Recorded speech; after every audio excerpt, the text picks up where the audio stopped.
Hello everyone. Welcome to Swathi musics and fun life. నేను మీ స్వాతి. ఈరోజు ఈ వీడియో వచ్చేసి తోటకూర పప్పు అండి. దాన్ని ఎలా చేసుకోవాలో చూద్దాము. ముందైతే పప్పు నానబెట్టుకొని 2-3 సార్లు మంచిగా కడుక్కోవాలండి. ఇట్లా మంచిగా మురికి పోయేటట్టు మంచిగా కడుక్కోవాలి. ఇట్లా మంచిగా 2 సార్లు కడుక్కున్న తర్వాత మళ్ళీ ఒక కుక్కర్ తీసుకొని ఈ మంచిగా కడుక్కున్న దీన్ని ఈ పప్పుని తీసుకొని వెళ్ళి కుక్కర్లో అయితే వేసుకోవాలండి.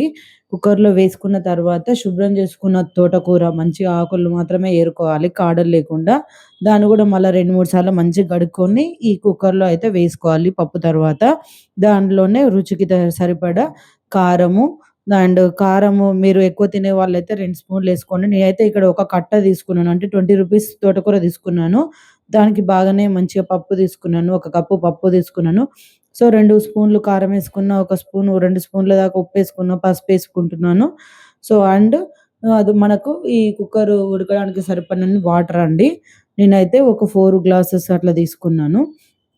తీసుకున్న తర్వాత 6, 7 విజిల్స్ అయితే పెడతామండి. కందిపప్పు కాబట్టి కొంచెం ఎక్కువనే టైం పడతది. 3 విజిల్స్‌లో అయితే అవ్వదు. ఎగ్జాక్ట్ 3 విజిల్స్‌లో అయితే అవ్వదు.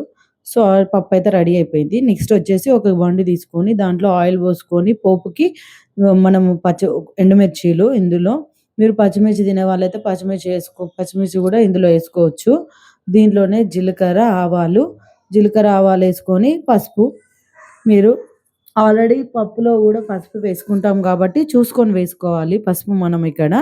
తర్వాత కరివేపాకండి. కరివేపాకు మంచిగా మగ్గితేనే మనకు పోపు టేస్ట్ అనేది పప్పుకొస్తది. మనకు గూడా తింటుంటే మంచిగా అనిపిస్తది. సో, కరివేపాకు కొద్దిగా ఎక్కువైనా ఏసుకోవచ్చు. మీ దగ్గర కొత్తిమీర ఉంటే కొత్తిమీర గూడా వేసుకోండి. పప్పులో కొత్తిమీర వేసుకున్న వాళ్ళు మళ్ళీ ఇక్కడ స్కిప్ జేసినా ఏం లేదు. ఇంకొంచెం యాడ్ చేసుకున్నా ఏం లేదు. టేస్ట్ అయితే సూపర్ ఉంటదండి. ఫైనల్‌గా అన్నీ మిక్స్ చేసుకుంటే పప్పు 2 మిక్స్ చేసుకుంటే టెక్స్చర్ అయితే ఇలా వస్తదండి. చూడండి ఇంత మంచి టెక్స్చర్ ఉన్నది. కొంచెం వాటరీ కావాలనుకోని రైస్ తినాలనుకున్న వాళ్ళు ఇట్లా కొంచెం వాటర్ ఎక్కువ వేసుకున్నా ఏం గాదు.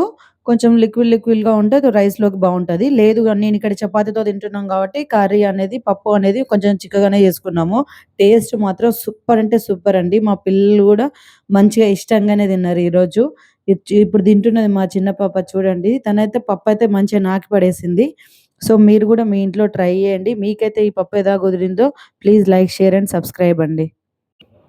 Thanks for watching. Bye bye. మీరు గూడా కంపల్సరీ కమెంట్ చేయండి. ఓకే. బాయ్.